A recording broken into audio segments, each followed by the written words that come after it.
The Unraveling. Welcome, ladies and gentlemen, back to the Horror Story channel. I am your host, and tonight, we will journey together to a forgotten land where the air tastes not just of decaying leaves and damp coal dust, but of secrets buried for centuries. Every family has its rules. Be home before dark. Don't talk to strangers. Always lock your doors.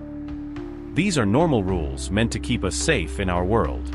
But what if you were born into a family whose rules weren't meant to protect you from people, but to survive against things far older than the mountains around you?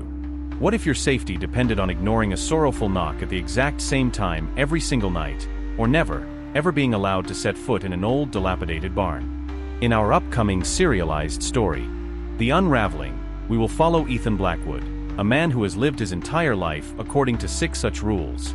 His family members are the only people left in a secluded valley in Harrow Creek, where they serve as the unwilling wardens of an ancient pact, keeping terrifying forces from spilling out into the world. Their life is a fragile balance, maintained by absolute obedience and silent fear. But that balance is about to shatter. One day, a stranger arrives, Dr. Eris Thorne, a scientist and a folklorist who views the valley's legends not with fear, but with academic curiosity. She doesn't know that the myths she seeks to decode are the very bars of a cage holding ancient evils. She doesn't realize that every question she asks, every piece of ground she disturbs, is shaking the very foundation of that ancient prison. Will rules built on generations of blood and fear be enough to withstand the relentless curiosity of science? Or will the arrival of an outsider be the beginning of the unraveling of everything? Right now, please take a moment to hit the like, follow, and subscribe buttons for Horror Stories channel so you don't miss the chilling developments of our tale. Your support is our greatest motivation to continue bringing you these thrilling and dramatic stories. And now, without making you wait any longer, let's step into the first chapter of the serialized horror story, The Unraveling. The air in Harrow Creek, West Virginia, had a taste to it. Not the crisp, clean tang of wilderness you see in postcards, but something heavier, something old. It tasted of wet coal dust, of decaying leaves packed a century deep, and of secrets left to fester in the hollows. My name is Ethan Blackwood, and for all of my 28 years, I have been breathing this air, learning its bitter language. My work, an odd blend of freelance cartography and historical land surveying, kept me tethered to this place, tracing the faded lines of forgotten properties and documenting the slow, inevitable collapse of the mining towns that once gave this valley its pulse. It was a profession that demanded solitude and an eye for the subtle truths the land held, which suited me just fine. Our family homestead, the last occupied property in this particular stretch of the valley, was a 2-story clapboard house that had long ago given up the fight against gravity, settling into a permanent, weary lean. It was flanked by a skeletal barn and surrounded on 3 sides by the deep, dark woods of the Appalachian foothills. The 4th side opened onto the cracked asphalt of County Road 9, a road that led to nowhere anyone wanted to go anymore. We lived by a set of 6 rules. My father, Caleb, had drilled them into me with the same grim finality he used to set a fence post. They weren't suggestions. They were the girders that held our world together, passed down from his father, and his father before him, all the way back to the first Blackwood who staked a claim on this cursed soil. Rule 1. The tree lean is the deadline. Never be outside the cleared land after the sun has fallen behind the western ridge. Simple neuf. The woods at night were not a place for men. They belonged to something else. Rule 2. When the bride laments, you do not listen. You do not acknowledge. You do not answer. Every night, without fail, at precisely 2:19 a.m., the exact time, they say, of the Black Fork mine collapse of 1927, a woman would begin to knock on our front door. A soft, pleading rhythm, like a lost bird tapping at a window. My father called her the grieving bride, a spirit from local lore forever searching for a husband who never came home from the pit. To acknowledge her grief, the rule dictated, was to invite it into your own heart, a rot that would consume you from the inside out. I had learned to sleep through her sorrowful cadence, but on nights when the wind was high, I'd still hear it, a whisper of unending loss. Rule 3. The barn is a foundation, not a shelter. Its door remains closed. The barn was a ruin, its timbers warped and gray, its roof a sieve of missing shingles. Caleb claimed the foundation was shot, the whole structure a death trap. I'd never questioned it. Some boundaries felt ancient and absolute, their reasons lost to time but their authority undiminished. Rule 4. If the collector comes to call, deny his claim thrice and show him the iron line. This was the strangest one. I was to watch for a man in an anachronistic suit, something out of the 1920s. If he appeared, I was to face him, state clearly 3 times, "Your claim is not recognized on this land," and then retreat behind the nearly invisible line of iron filings and buried railroad spikes that trace the perimeter of our property. Caleb said the collector was a bookkeeper of sorts. I never asked for what. Rule 5. The woods have un G. Take nothing from them you did not bring in. Leave nothing of yourself behind. Not a stone, not a leaf, not a fallen branch. The forest was its own sovereign nation with a single, unyielding law: balance. To take was to create a debt, and the woods always collected. Rule 6. If the pact is broken and the ward should fail, find the Heartwood Circle. Speak the name of the first ancestor, and await the judgment of the Horned King. This rule was spoken only in whispers. Caleb's face would go pale, his eyes distant. He spoke of the Horned King not as a demon, but as a primordial judge, an ancient power with whom the first Blackwood had made a terrible bargain for this valley. This rule was the final desperate lever, to be pulled only when the world was ending. My life was a quiet rhythm of maps, land surveys, and the upkeep of these invisible walls. I'd trace the lines on paper by day, and by night, I'd feel the weight of the real lines, the ones etched in iron and fear, that kept the world at bay. It was a lonely existence, but it was a stable one. The rules were a catechism of survival, and I was a faithful acolyte. I had no reason to believe anything would ever change. That faith was shattered on a Tuesday in early October. The rumble of an engine, evieden my fatere Solford, broke the morning stillness. It wasn't on our road. It was coming from the overgrown lane that led to the old Pritchard place, our only neighbor, a property that had stood derelict for more than 30 years. I lowered my theodolite and walked to the edge of our property, peering through a stand of birch trees. A late-model Subaru with university parking decals was parked in the weeds, and behind it, a professional moving van was clumsily navigating the rutted driveway, its backup alarm a shrill, alien sound in the quiet valley. The Pritchard house was a study in decay, its porch sagging like a broken jaw, its windows vacant and dark. Yet, people were moving into it. 2 men in uniforms were wrestling a bookshelf up the groaning steps while a woman directed them with sharp, efficient gestures. She looked to be in her early 30s, with dark hair pulled back in a practical ponytail and an intensity in her posture that suggested she was used to being in charge. She wore hiking boots, cargo pants, and a fleece vest, looking more like she was staging a scientific expedition than moving into a new home. The whole scene felt profoundly wrong. It was like watching someone try to plant a garden in a cemetery. The Pritchard place wasn't just empty, it was shunned. Local lore, the same lore that populated my family's rules, claimed the land itself was soured by tragedy. The movers worked with a grim efficiency, and by mid-afternoon, the van was gone, leaving only the Subaru and the woman. I was mending a section of fence along our shared property line, a line more symbolic than functional, as it was mostly rust and memory, when she walked over, her steps careful but confident on the uneven ground. "Hello there," she called out, her voice clear and carrying. "Looks like we're neighbors." I'm Storm. I straightened up, pulling off my work gloves. Up close, I could see the sharp intelligence in her eyes, but also a faint shadow of weariness, as if she were running from something. "Ethan Blackwood," I said, my voice feeling rusty from disuse. "Didn't think anyone would ever move in over there." She gave a small, wry laugh. "You and the real estate agent both."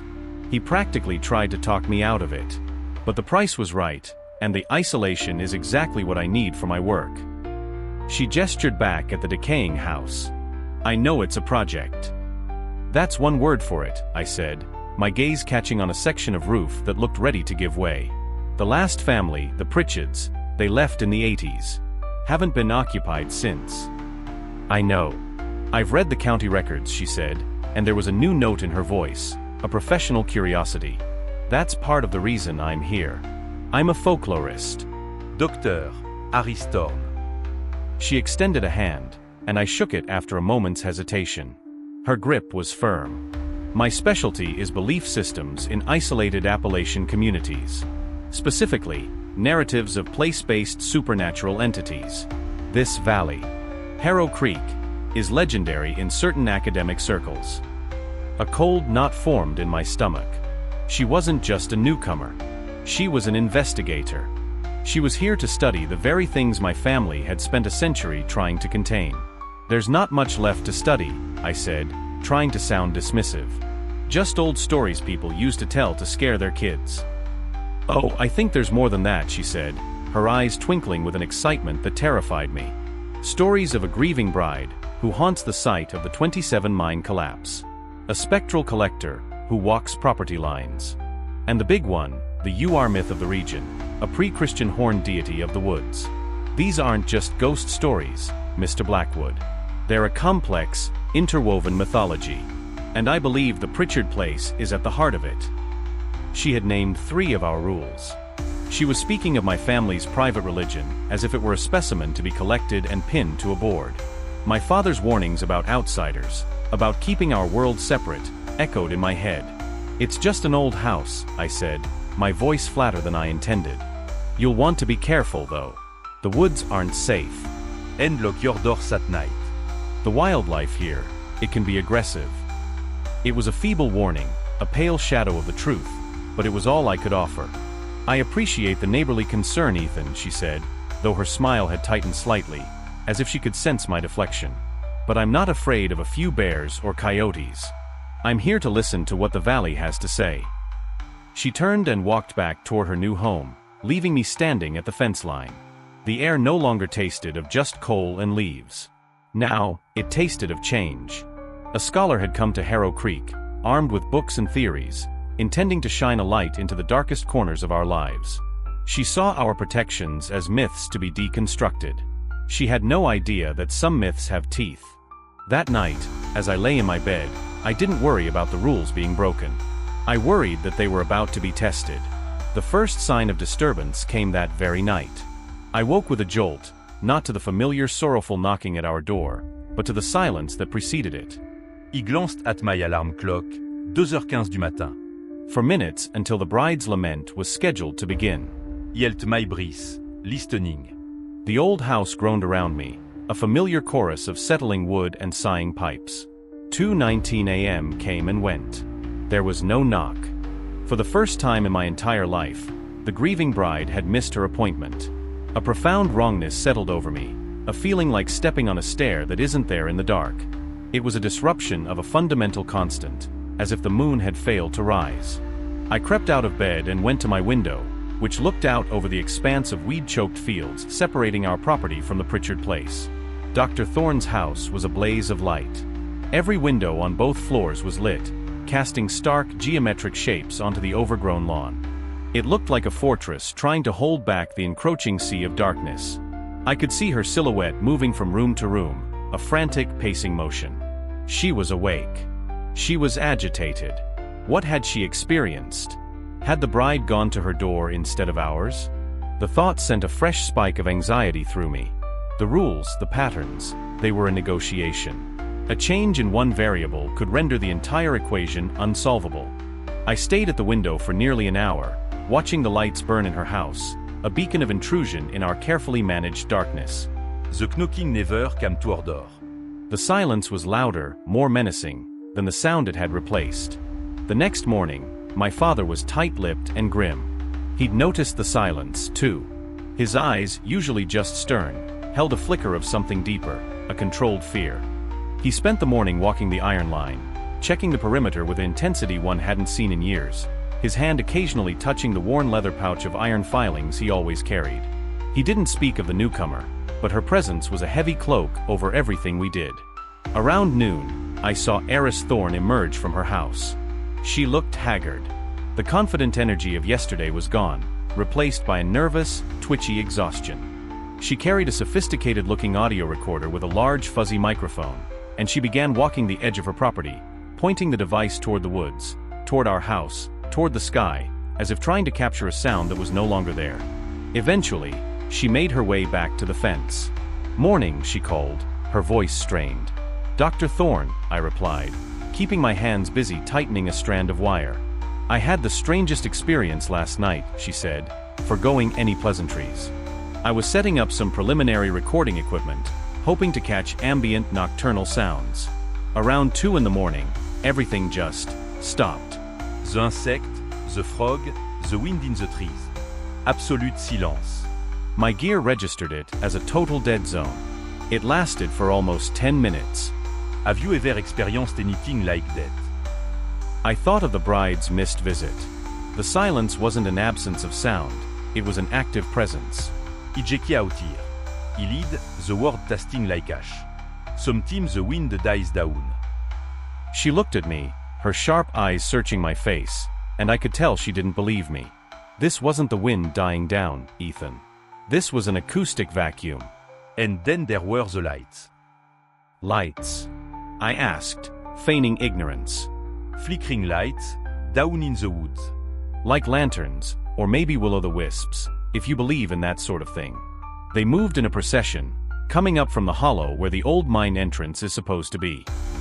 She was describing a phenomenon my grandfather had written about in his journals, the corpse candles, spirits of the dead miners from the 27 disaster. They were meant to stay within the woods, part of the scenery, not put on a parade for visitors. Probably just foxfire, I said, naming a type of bioluminescent fungus. Or swamp gas. The excuses felt flimsy even to me. I'm a scientist, Ethan, she said, a hint of frustration in her voice.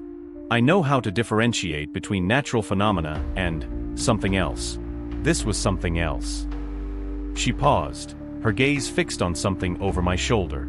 Her face went pale. "Who is that?" she whispered. I turned slowly, a cold dread washing over me. Standing at the edge of our driveway, about 200 yards away, was a man. He wore a dark three-piece wool suit, complete with a fedora, all of it impeccably clean despite the dusty surroundings. The style was from another era, a perfect match for the descriptions in my father's journals. He was just standing there, motionless, looking not at us, but at Eris's house, his head tilted as if listening to a distant conversation. The collector. Rule 4 screamed in my mind. He wasn't on our property yet, but he was at the threshold. And he wasn't looking at our house. He was looking at hers. "You need to go inside," I said to Eris, my voice low and urgent. "Now." Get in your house and lock the doors. "Why? Who is he?" she demanded, her fear mixing with her academic curiosity. "He looks like he stepped out of a history book." "He's a trespasser." This is private land. I started backing away from the fence, my eyes locked on the figure. I had to get to my father. "He's not on your land, he's on the road," she argued, but she saw the genuine panic in my eyes. "It doesn't matter. Go. Now." My tone was sharp enough to cut through her questions. She hesitated for a second more, then turned and hurried back toward her house, casting fearful glances over her shoulder. I didn't wait to watch her go. I turned and ran, my boots pounding on the hard-packed earth. "Dad." I yelled. "Dad. He's here." Caleb burst out of the house, his face a mask of grim understanding. He'd seen the man from the kitchen window. He held nothing in his hands, but he moved with the deadly purpose of an armed man. "Oui, mais halfway between the house and the road." "He's at the line," Caleb said, his voice a low growl. "He's never come this close without being called." "He's looking at her house," I said, breathless. "Not ours. What does it mean?" "It means her presence is an invitation," Caleb said, his eyes never leaving the motionless figure. "She's digging into things that are meant to be buried." She's disturbing the balance. "And he's the one who comes to settle the accounts." We stood there, father and son, a two-man garrison watching the enemy at our gates. The collector didn't move. He just stood, a statue of bygone menace, his unseen gaze fixed on the house of the woman who had come to unearth our ghosts. The rules were not just being tested anymore. They were actively being broken, and a bill was about to come due. The tension after the collector's appearance was a palpable thing. It clung to the air like humidity, making every familiar shadow seem menacing. Caleb was a thundercloud of repressed anxiety, spending his days reinforcing the iron line, rechalking the faded sigils on our door frames and windowsills, a detail of our defenses he'd never bothered to explain to me. He worked with a silent, desperate fervor. The collector did not reappear, but his brief visitation had left a stain on the edge of our world. Over at the Pritchard place, Eris seemed to have doubled down on her research. I'd see her setting up motion-activated cameras along her property line and running cables from her house to what looked like parabolic microphones aimed at the woods. She was treating our supernatural containment grid like a puzzle to be solved, a mystery to be documented for a peer-reviewed journal. Her scientific approach was, in its own way, more dangerous than any overt aggression. She didn't seek to break the rules, she sought to understand them, and in doing so, she was dismantling them piece by piece. 2 days after the collector's appearance, her generator sputtered and died.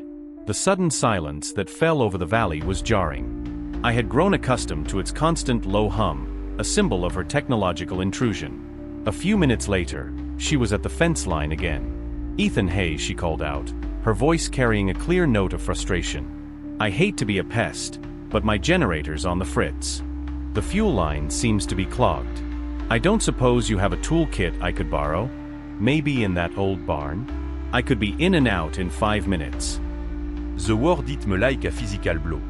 In that old barn. Rule 3. The barn is a foundation, not a shelter. Its door remains closed. It was an absolute, unassailable law. "The barn's not safe," I said, more quickly than I intended. The foundation is rotten. "It's not stable. But I can get you whatever tools you need from our shed." Her brow furrowed at my tone. "Look, I just need a basic socket set and some pliers. It would be a lot easier if I could just look myself. I've dealt with small engines before." "It's no trouble," I insisted, already backing away from the fence. "I'll grab them for you." I was desperate to get away, to put distance between her request and the forbidden structure looming behind me. The barn wasn't just a building, it was a sanctuary, a lockbox for things I couldn't even guess at. The thought of an outsider, an investigator, stepping inside was unthinkable. "What is it with you and that barn?" she asked, her patience clearly wearing thin. "Is there something in there you don't want me to see?" Before I could formulate a response, Caleb appeared around the corner of the house. He moved with a quiet deliberation that was more intimidating than any overt display of anger. His eyes met mine for a fraction of a second, and in them I saw a clear, cold warning. "Is there a problem, Dr. Thorne?" he asked, his voice polite but devoid of any warmth. He addressed her, but his presence was a wall directed at me. "My generator died," Eris explained, crossing her arms. She was not a woman who liked asking for help, and my father's demeanor was clearly grating on her. "I was just asking Ethan if I could borrow some tools." "Ethan will bring you what you need," Caleb stated. It was not an offer, it was a decree. "Our property has all the tools required for basic repairs." He put a subtle emphasis on our property, drawing a clear line in the dirt between us and her. Harris's expression hardened. The academic curiosity was replaced by a flash of suspicion and hurt. She was smart enough to know she was being deliberately stonewalled. "Right," she said, her voice clipped. "Well, I'll just wait over here then." Caleb gave a single sharp nod and turned, walking back toward the house without another word. He had dismissed her as completely as if she were a stray dog at the door. The air between me and Eris was thick with uncomfortable silence. "He's protective of his property," I offered weakly. "I'm getting that impression," she said, her voice cool. "You know, for people who live in the middle of nowhere, you're not exactly the welcoming committee." She looked from me to the leaning, silent barn and back again. "You're hiding something, aren't you? Both of you. This isn't just about old stories and aggressive raccoons. The rules you mentioned, the man in the suit, your father's obsession with this barn. It's all connected." She was right, of course. She was connecting the dots, and the picture she was forming was getting dangerously close to the truth. I quickly gathered a socket set, pliers, and a few wrenches from our tool shed, my hands fumbling. I brought them to the fence and passed them to her. "Thanks," she said, her tone professional and distant. The fragile, tentative neighborliness we might have built was gone, replaced by a wall of mistrust. She thought we were paranoid, unfriendly recluses. She had no idea we were the zookeepers, and she was tapping on the glass of the most dangerous cage. I watched her walk back to her house, her shoulders set with a new kind of determination. I had a sinking feeling that in our effort to keep her out, we had just given her a reason to try even harder to get in. She wasn't just investigating a folk tale anymore. Now, she was investigating us. The generator roared back to life an hour later, but the sound was different now. It was no longer the sound of a newcomer making a home. It was the sound of an adversary digging in her heels. That night, I couldn't shake a feeling of impending doom. We were trying to maintain a dam that had held for a century, But now, a new relentless pressure was being applied. And I could hear the first faint sounds of cracking. The third night, the dam broke. I went to bed feeling a strange electric hum in the air, the kind of oppressive stillness that comes before a violent summer storm. Sleep was a distant shore I couldn't reach. He lay in the dark, listening, waiting for a blow he knew was coming. It started at midnight. It was not the grieving bride's soft, sorrowful lament. Boom, boom, boom. The sound was a physical impact, a concussive force that shook the entire house. It wasn't knocking, it was an assault. The windows rattled in their casements, and I heard a plate slide off a shelf in the kitchen and shatter on the floor. A pause, just long enough for me to draw a sharp, terrified breath, and then it came again. Boom, boom, boom. This was not grief. This was rage. This was something ancient and powerful hammering on our door, demanding entry. I threw on a pair of jeans and ran from my room. A dim light shone from the kitchen, and as I stumbled down the hall, I heard the distinctive metallic click-clack of a shell being chambered. He found Caleb in the kitchen. He was sitting at the table, his back to the interior wall, facing the front of the house. Laid across his knees was a double-barreled shotgun, its dark wood worn smooth by time and its twin hammers cocked back. His face, illuminated by the single low-watt bulb above the sink, was carved from stone. His knuckles were white where he gripped the weapon. He had never, in my entire life, brought out that gun. Dad. My voice was a thready whisper, barely audible over the next series of blows, which were punctuated by the sharp crack of splintering wood. The door frame was failing. Sit, he commanded, his voice unervingly calm. His eyes never left the hallway that led to the front door. And stay away from the windows. I sank into the chair opposite him, my heart hammering against my ribs in a frantic rhythm that matched the assault on our home. What is that? I asked. It's not her. The newcomer, he said, his jaw tight. She's a stone thrown into a still pond. The ripples are upsetting them, making them bold. The pounding was relentless, a monstrous, steady beat that seemed to be shaking the very foundations of the house. Boom, boom, boom.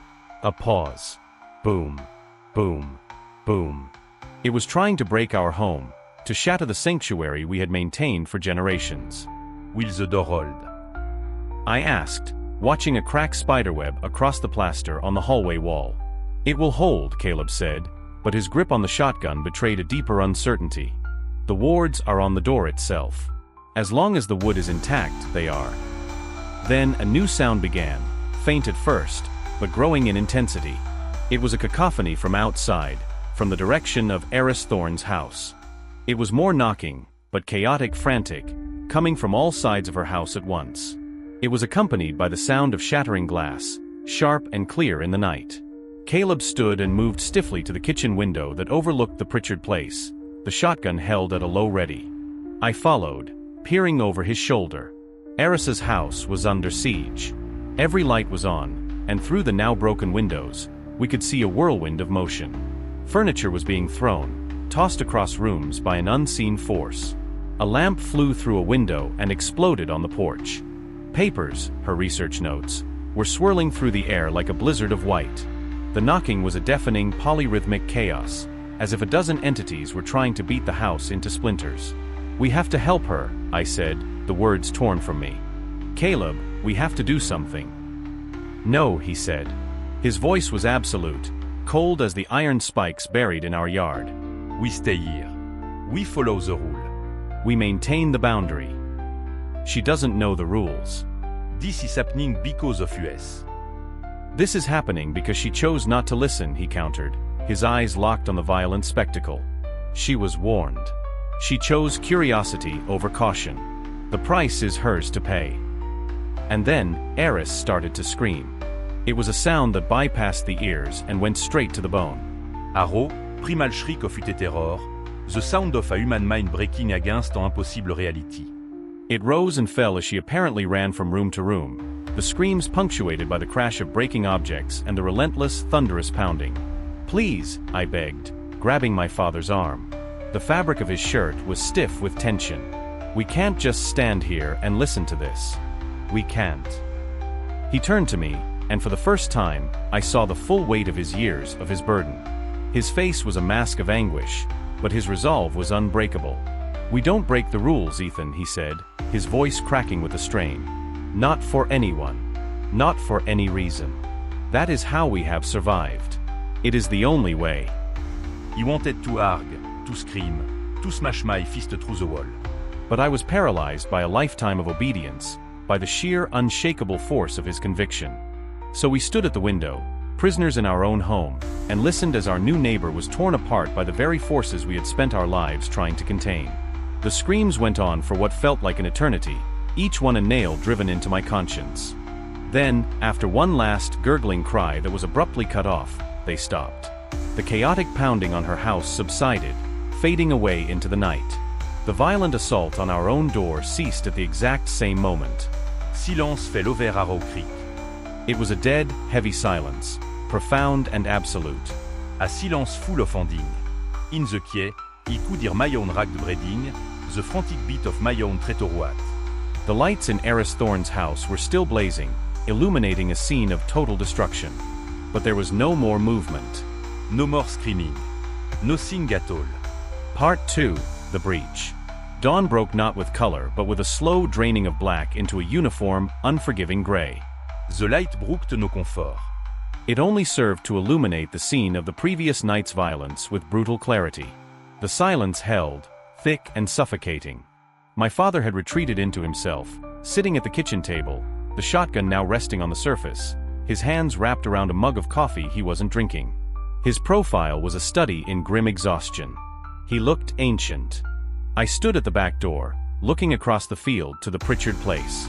Eris's house was a static tableau of destruction, its light still burning against the bleak morning as if to memorialize the horror. Every instinct, every shred of decency that hadn't been eroded by years of fearful obedience, screamed at me to go over there. To check. To see. To bear witness. Rule 5. Leave nothing of yourself behind. By extension, that meant never crossing the line. Our survival was predicated on staying on our side of the fence, in our designated corner of this cursed valley. To leave was to enter the entity's domain, to mark oneself. "Don't even think about it," Caleb said, his voice a low rumble. He hadn't turned, but he knew. He always knew. "Someone has to," I said, my hand on the doorknob. "We have to know what happened. We have to call the sheriff." "And tell him what?" Caleb shot back, turning to face me. His eyes were bloodshot, etched with deep lines of fatigue. "That the local ghost stories got a little rowdy? That a woman screamed in the night? They'll come out here, find a house torn apart, and a missing woman. They'll ask questions, Ethan." Question about US. The unfriendly neighbor who heard it all and did nothing. "They will dig, and they will uncover things that must stay buried. So we just pretend she never existed?" We let her row over there. The words were acid in my mouth. "She made a choice," he said, the phrase already worn thin. "She chose to knock on a door that should never be approached. The consequences are her own." I looked from my father's stony, resolute face to the silent, violated house across the field. In that moment, the rules that had defined my existence seemed not like protections, but like the bars of a cage. A cage we had built for ourselves, where the price of our safety was our humanity. A lifetime of obedience warred with a single horrifying image of Eris's terror-stricken face, the sound of her final, choked-off scream. The war was short. My humanity won. "No," I said, the word quiet but absolute. I turned the knob. The old lock gave a dull thunk. Ethan, he forbid it. Caleb was on his feet now, his chair scraping violently against the floor. "You cross that line, and you invite it all in. You break the pact." "The pact is already broken," I said, pushing the door open. The cool, damp morning air felt charged, electric. It broke last night when we let an innocent woman die. I stepped out onto the porch. I didn't run. I walked, my steps deliberate, each one a conscious act of rebellion. I walked past the tool shed, past the edge of the manicured lawn, and toward the rusted sagging fence that marked the boundary. I could feel Caleb's eyes on my back, a weight of fury and despair. When I reached the iron line, I hesitated for a fraction of a second. It was an invisible barrier, a concept I had held in my mind as solid as a brick wall my whole life. My hand trembled as I lifted my leg to step over the dilapidated strands of wire. I expected a jolt, a shock, a sudden coldness. There was no thing. Just the feel of damp grass and soft earth under my boots. I was on the other side. I was on her land. I was trespassing in more ways than one. The silence here was different. It wasn't the dead silence of containment, it was the chilling silence of an abattoir after the slaughter. The air was thick with the smell of ozone, upturned earth, and something else, a faint cloying scent like spoiled flowers. The closer I got to the house, the worse the destruction became. The porch steps were splintered, and the front door hung from a single tortured hinge, its surface covered in deep gouge-like scratches, not the marks of an axe, but something that looked disturbingly like impossibly large claws. Peering inside, my briscoqued in my trois. The chaos we had glimpsed from our window was a pale imitation of the reality. It wasn't just that things were overturned, they were annihilated. A solid oak table was split in two, as if by a lightning strike. A sofa's upholstery was shredded, its stuffing pulled out in great violent handfuls. Books were not just thrown from shelves, but torn, their pages scattered like confetti. But there was no blood. Not a drop.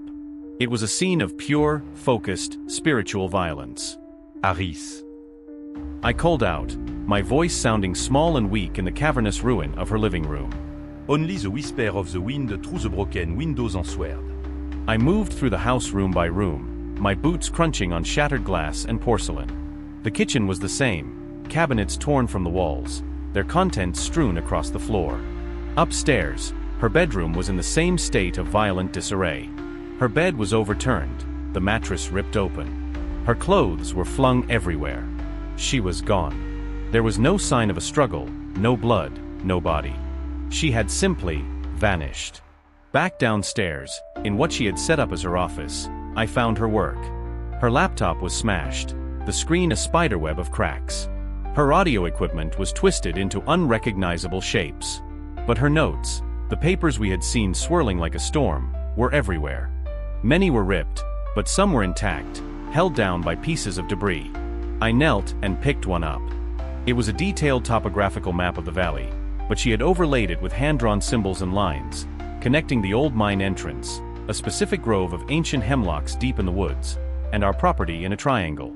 She had labeled the nexus point, barn, energetic anomaly. My blood ran cold. She had been mapping the very source of the power. Then I saw it, lying half-hidden under the splintered remains of her desk. Attic, Lederboon Journal. Her personal log. Not her research notes, but her own thoughts. My en checking, I picked it up. The first few entries were clinical, excited. October 10th, arrived today. The place is even better than I'd hoped. The ambient dread is a tangible force.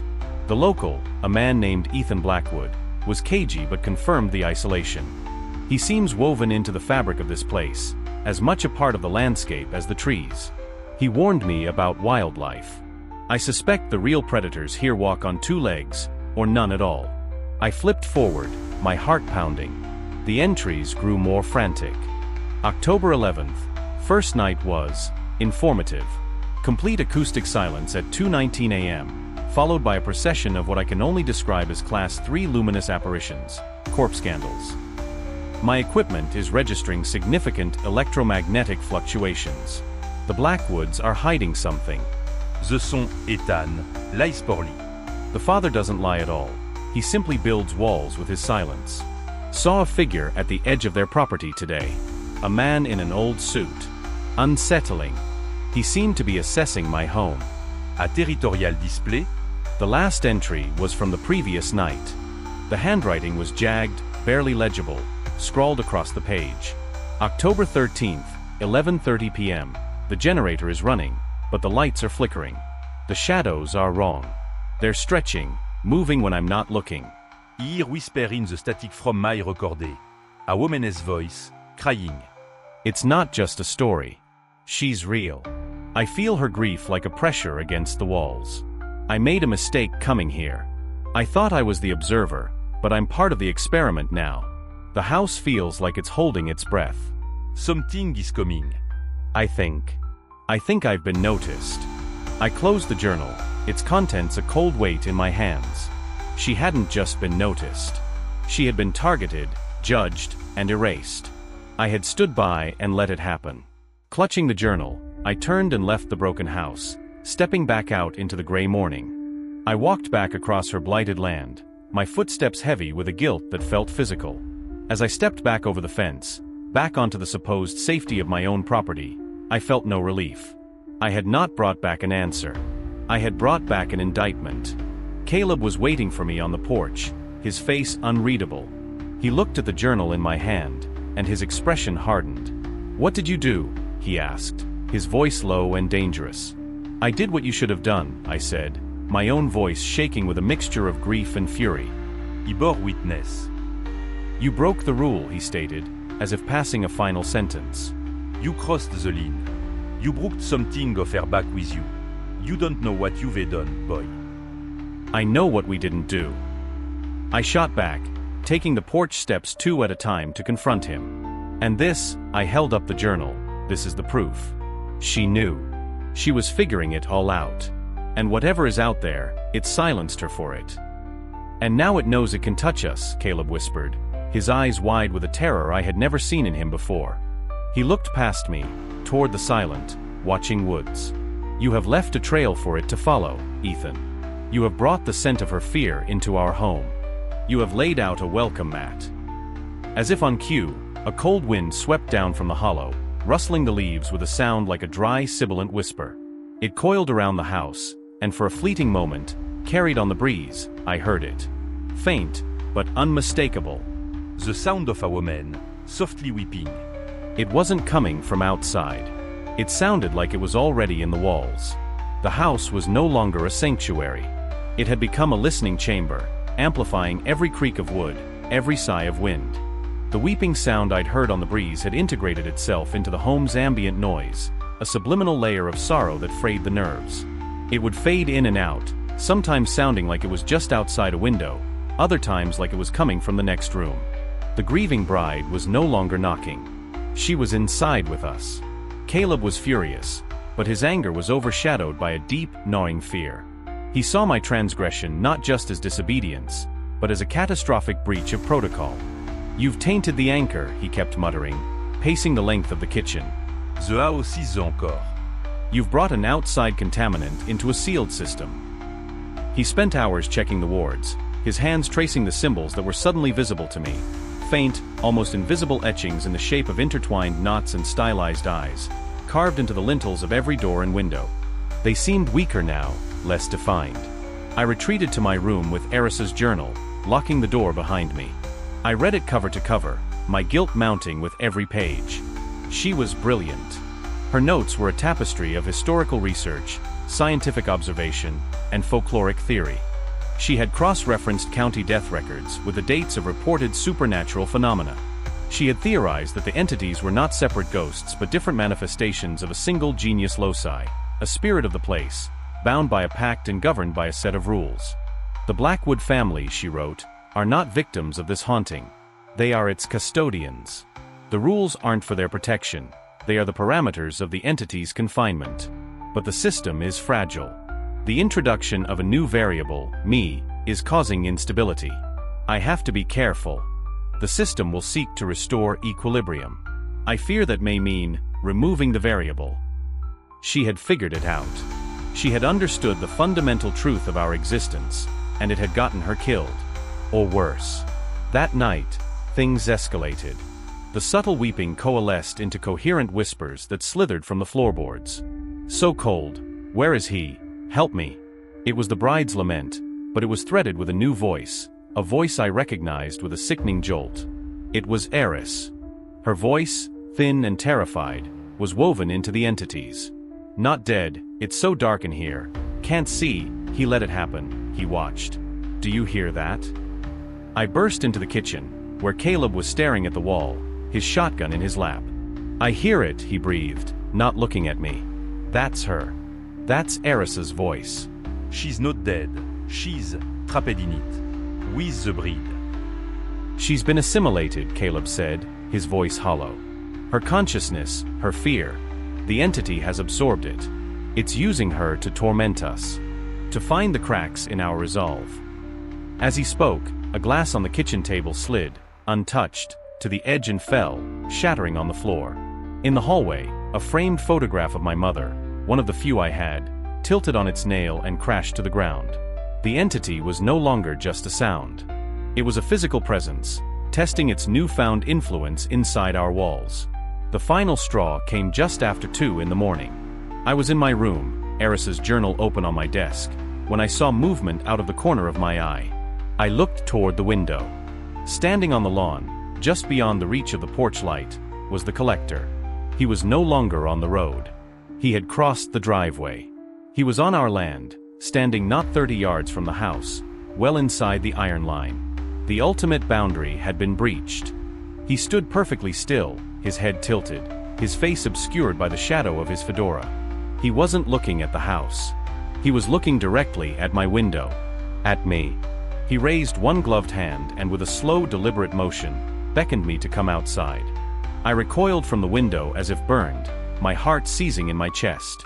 I scrambled out of my room and found Caleb standing in the hall, his face pale as death, staring at the front door. "He's here," Caleb whispered. "On the grounds." "I saw him," I stammered. "He's outside my window." Et on me tout comme out. "He's come to make a claim," Caleb said, his voice trembling. "The pact is voided. You broke the boundary, and now so has he. He's come to collect on the debt." "What debt?" I demanded. Caleb finally looked at me, and in his eyes, I saw the terror he had been holding back for a lifetime. "The debt for a soul that tried to escape," he said. The price for a broken ritual. Your motheress. He choked on the word. "She tried to end this years ago. She failed. The collector has been waiting to settle her account ever since. Our wards, our rules, they were all that held him at bay. And you just tore them down." The révélation hit me with the force of a physical blow. My mother hadn't just died. She had fought back. She had failed. And my father's rigid adherence to the rules wasn't just about tradition. It was a penance, a desperate, fearful attempt to keep the consequences of her failure locked away. The whispering in the walls grew louder. Harris's voice now clearer, more desperate. "He's lying, Ethan. Don't listen." The barn. The answer is in the barn. The barn. Rule 3. The foundation that was not a shelter. The one place Caleb was most adamant we never enter.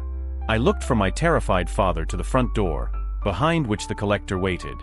I listened to the spectral voice of the woman my cowardice had condemned, a voice now urging me toward the one place I was forbidden to go. In that moment, I understood. The rules were not designed to keep the entities out. They were designed to keep us in. To keep us from ever discovering the truth hidden in the heart of our own property. To keep us from finding whatever my mother had been looking for. "We have to go to the barn," I said, my voice filled with a certainty that surprised me. No. Caleb grabbed my arm, his grip like iron. "That is the one place we can never go. That is the source. To open that door is to unleash it all. It's already unleashed." I tore my arm from his grasp.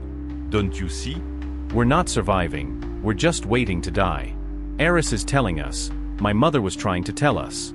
The only way out is through." I ran to the back door, grabbing a heavy iron flashlight from the hook. Outside, the world was unnaturally still. The collector was gone from my window, but his presence lingered like a poison in the air. I had to get to the barn. I had to know what secret my father was willing to sacrifice everything, and everyone, to protect. I broke into a run, my flashlight beam cutting a frantic path across the dark yard, aiming for the one place on Earth I was never supposed to go. Behind me, I heard Caleb shout my name, a cry of pure desperation, followed by the sound of the back door slamming open as he came after me.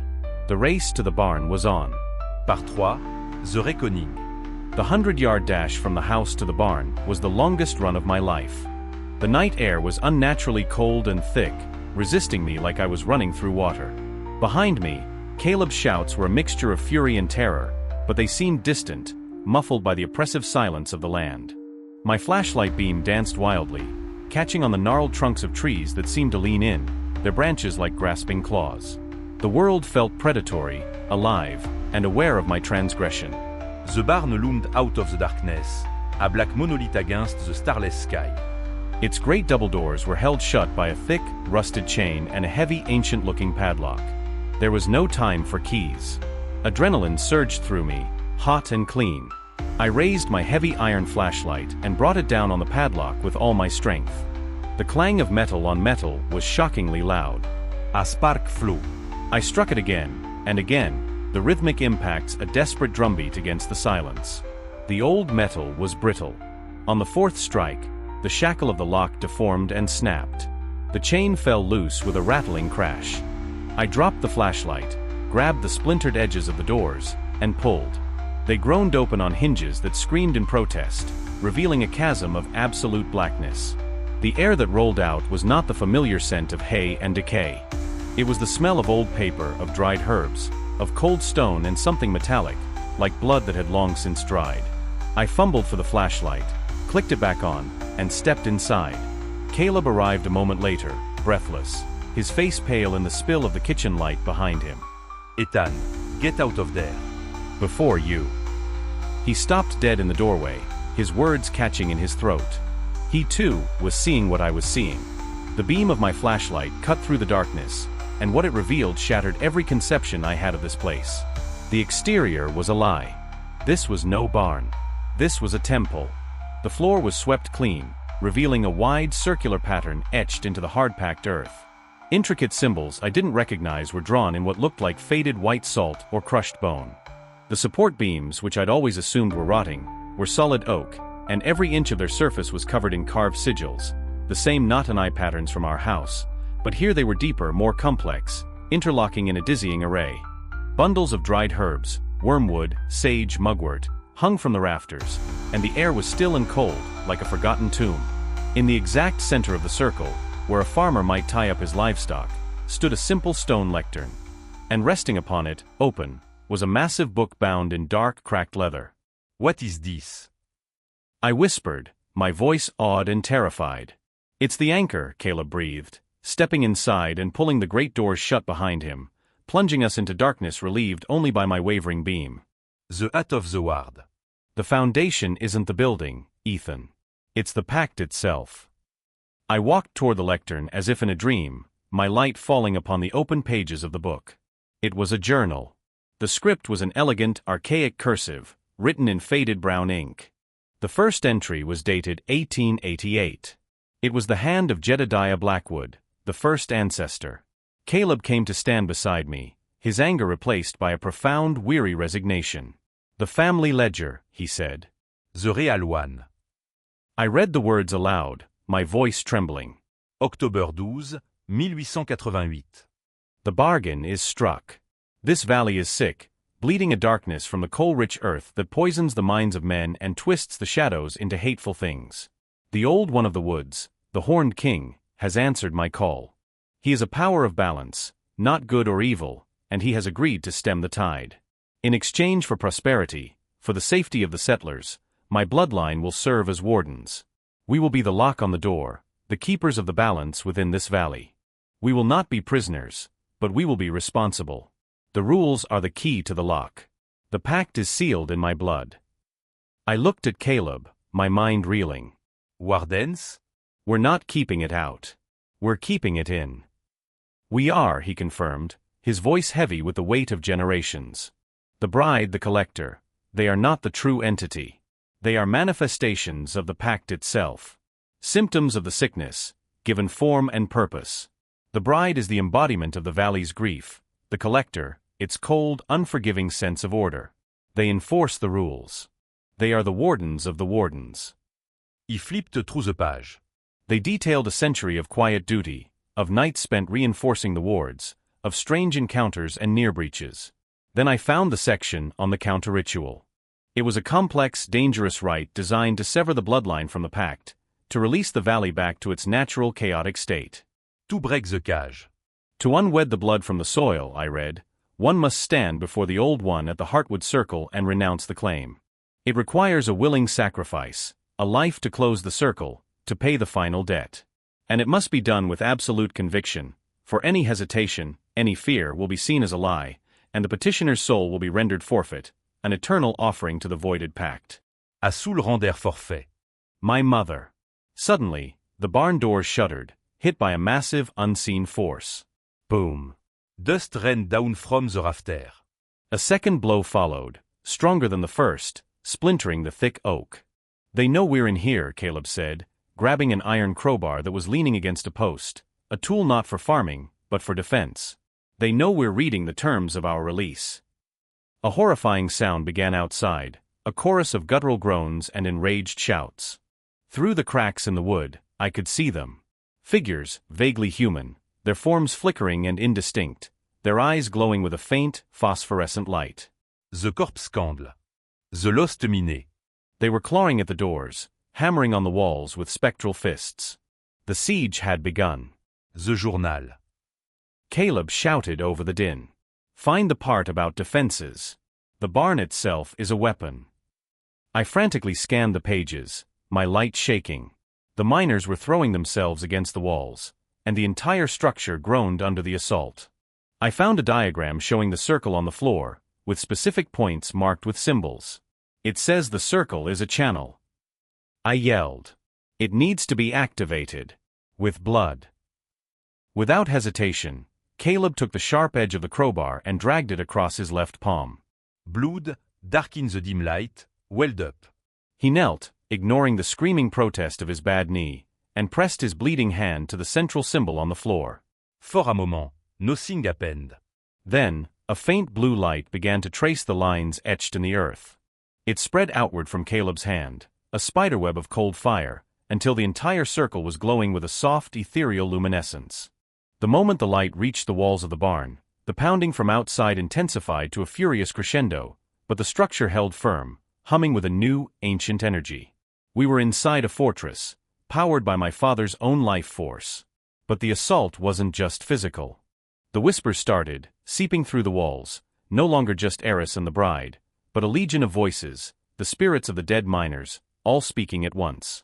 Betrayer. Outbreaker. Let us in.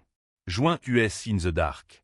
Caleb was on one knee, his face beaded with sweat, his jaw clenched. The effort of powering the ward was clearly draining him. "They can't get in," he gasped. "But we can't get out." It's a stalmat. One of the larger miners, a hulking shape with a spectral pickaxe in its hand, reared back and struck the main door. The blow was immense. The glowing wards flickered, and the thick bar holding the doors shut bent inward. It won't hold forever. I shouted. Caleb looked at me, his eyes clear and filled with a terrible purpose. "Then we don't wait," he said. He pushed himself to his feet, swaying slightly. "Your mother, she tried to do it alone. She thought my blood wasn't needed. That love was enough. She was wrong. The pact demands a price. It was her mistake. A mistake I've spent 20 years trying to keep buried." He stumbled over to a large dusty trunk in the corner, one I'd never even noticed before. He threw it open. Inside were more ritual components, jars of black salt, coils of silver wire, and a curved ceremonial knife with a handle made of antler. "What are you doing?" I asked, my dread growing. "Finishing what she started," he said, taking the knife. The journal is clear. The circle can be focused. It can create a burst. A shockwave of power to clear a path. But it will take almost everything the ward has. It will leave the barn vulnerable. He looked at the spectral faces pressing against the cracks in the door, their eyes burning with cold hatred. "It will give you a head start." "A head start for what? We can't both make it." "No," he agreed, his gaze meeting mine. It was a look of apology, of love, and of finality. "But you can. The ritual requires a willing sacrifice." A life to close the circle. He grimaced as a fresh wave of pain shot through him. One of the miners had managed to phase a hand through the wall, its ghostly fingers grazing his shoulder. Where it touched, his shirt blackened and smoked, and he cried out, stumbling back. The wound was not of flesh, but of spirit. A creeping, necrotic blight was spreading from the point of contact. "I am already dying, Ethan," he said, his voice raspy. "My life is already forfeit. Let me use it to pay the debt. Let me use it to buy your freedom." He held out the journal to me. Take it. Go to the Heartwood Circle. Do what your mother could not. Do not be afraid. Free her. Free Aris. Free yourself. Tears streamed down my face as I took the book. He was offering me the one thing he had always denied me, a way out. He was offering to become the sacrifice his wife had tried to avoid making. He gripped my shoulder, his hand surprisingly strong. Now go. When you see the path open, you run. You run, and you don't look back. You promise me. I couldn't speak. I could only nod, my throat thick with unshed grief. Caleb turned to face the glowing circle, the ceremonial knife in one hand, the iron crowbar in the other. He took a deep, shuddering breath and began to chant in a language I did not know, but which my blood recognized. The blue light of the circle intensified, pulsing with the rhythm of his words, drawing the power inward, concentrating it for a single desperate, explosive purpose. The final reckoning was at hand. Par 4, the jugement. Caleb's chant reached a crescendo. The language was all guttural stops and long resonant vowels, a tongue forged in darkness and fear. The blue light of the circle on the floor pulled away from the walls, collapsing inward until it was a blindingly bright sphere of energy pulsating around my father. The air in the barn grew thin, and a high-pitched whine filled my ears. Caleb raised the ceremonial knife high above his head, his face a mask of agony and exultation. "Jedediah Blackwood, I offer this life to pay the debt," he roared, his voice impossibly loud. Let my son pass. He plunged the knife into his own chest. At the same moment, he slammed the butt of the crowbar down onto the central sigil. The sphere of light erupted outward. It was not a blast of fire or force, but of pure negation. A shockwave of absolute silence and cold that hit the spectral miners like a physical blow. They didn't just get thrown back, they dissolved, their forms unraveling like smoke in a hurricane. The wave of power blew the great barn doors off their hinges, sending them spinning into the darkness. A path was cleared. A dead calm fell in the wake of the blast. "Go," Caleb whispered, slumping to his knees, the light in the circle fading with the life in his eyes. Run, Ethan. Don't look back. Tears blurred my vision. Grief, raw and savage, threatened to paralyze me. But his last command, his final gift, echoed in my soul. You promise me. I promised. Clutching the heavy journal to my chest, I ran. He burst out of the barn and into the night, my feet pounding the cold earth. I did not look back. I didn't need to. I heard the whispers and shrieks of the entities as they reformed, their rage now focused on the fading, vulnerable light of the barn behind me. He heard a sound of à tous en things breaking at once. A final, violent collapse. And then, silence. A silence so profound it was like the death of sound itself. My father was gone. Now, I was truly alone. I plunged into the woods, following the faint trail that led toward the valley's interior. My only guide was a crudely drawn map in the back of the ancestor's journal and the compass I always carried. The destination was the Heartwood Circle, a place my father had spoken of only once, his voice full of dread. Rule 6. The final contingency. The forest was no longer the familiar woods I had known my whole life. It was awake. It was malignant. The air grew thick and heavy, smelling of damp soil and something like ozone. The path twisted and turned back on itself. Trees that should have been familiar seemed alien, their bark like scarred flesh, their branches like twisted arthritic fingers. Whispers followed me, the voices of the miners, of the bride of Eris, and now a new voice, my father's, begging me to stop, to come back to rest. It was a lie. All of it. The entity was using my grief, my memories, as a weapon against me. "You are not him," I muttered, my voice hoarse, clutching the journal tighter. The labyrinth grew more complex. I would follow the compass heading due north, only to find myself back at a stream I had crossed 10 minutes prior. The moon, when it appeared through the thick canopy, was a sickly, jaundiced yellow. Time seemed to warp, stretching and compressing. I felt like I had been running for hours, yet the sky showed no sign of dawn. Then, he appeared. The collector stepped out from behind a massive, ancient oak tree, blocking my path. He was no longer a distant figure. I could see him clearly now. His suit was immaculate, but his skin was the color of old parchment, stretched taut over his skull. His eyes, deep in their sockets, were voids of absolute blackness. "The debt is unpaid," he said, his voice the dry rustle of dead leaves. "The blood of the Oathbreaker's son is required.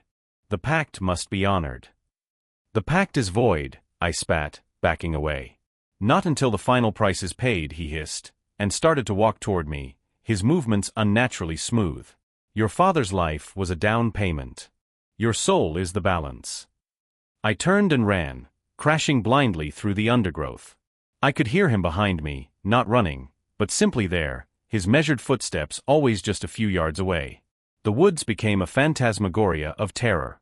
Spectral hands reached from the trees to grab at me. The ground turned marshy, trying to suck the boots from my feet. I saw visions. My mother, her face contorted in agony as she failed at her own ritual. Eris, her eyes wide with terror as the bride's essence consumed her. My father, lying broken in the ruins of the barn.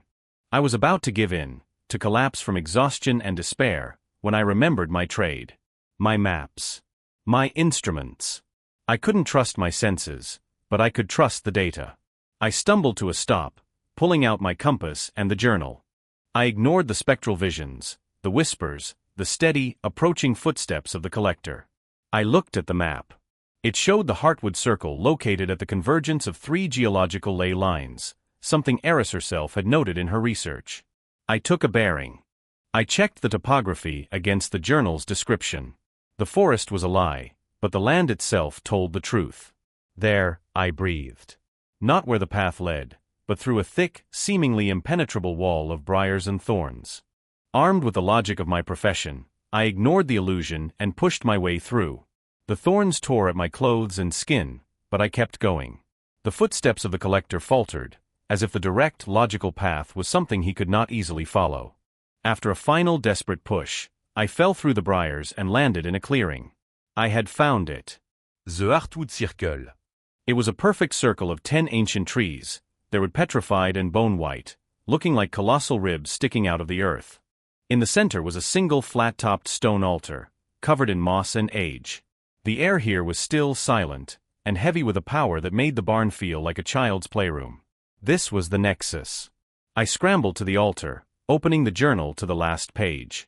The ritual was brutally simple. I had to anoint the stone with my own blood, speak the name of the first ancestor, and formally, with my own voice, renounce the pact. As I pulled out the ceremonial knife Caleb had given me, they appeared. The collector materialized at the edge of the circle, his form more solid now, his patience gone. The final claim, he stated, his voice booming in the enclosed space. From the opposite side, the grieving bride glided into the clearing.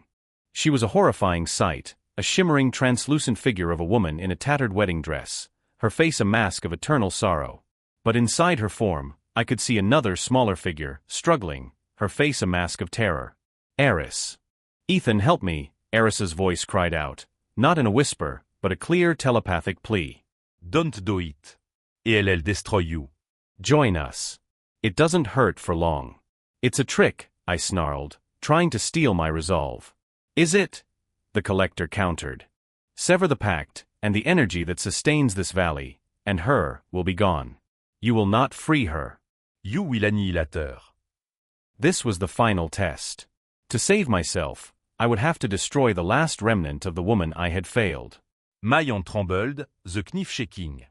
Grief for my father, for my mother, for Eris, for my own lost life, washed over me.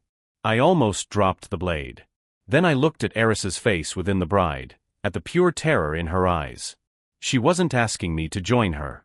She was begging me to end her suffering. And I remembered my father's face, not in agony, but in triumph as he bought me this one chance. My resolve hardened into steel.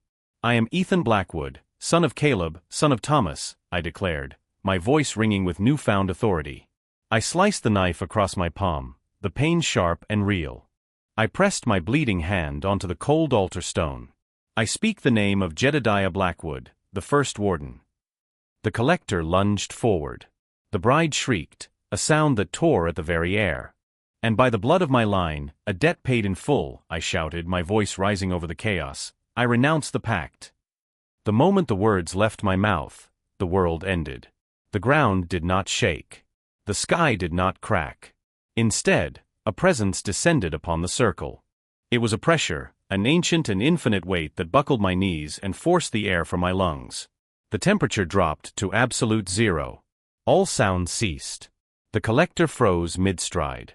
The bride's shriek was cut off. At the edge of the circle, Between two of the petrified trees, the darkness coalesced. It was not a shape, but the absence of shape. It was a being of horns and leaves and ancient starlight, a form the human mind could not properly comprehend. Its eyes were twin dying stars, and its presence was one of utter and complete indifference. It was not evil. It was not good. It was eternal, primordial balance given form.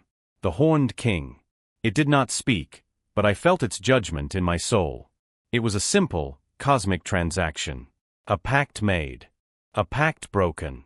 A price offered. A price accepted. It looked at the collector, and the entity, the enforcer of a now void contract, simply dissolved into dust and blew away on a wind that wasn't there. It looked at the grieving bride, and the spectral form shrieked and evaporated like mist in the sun. For a single, fleeting second, the spirit of Eris Thorn stood alone, free.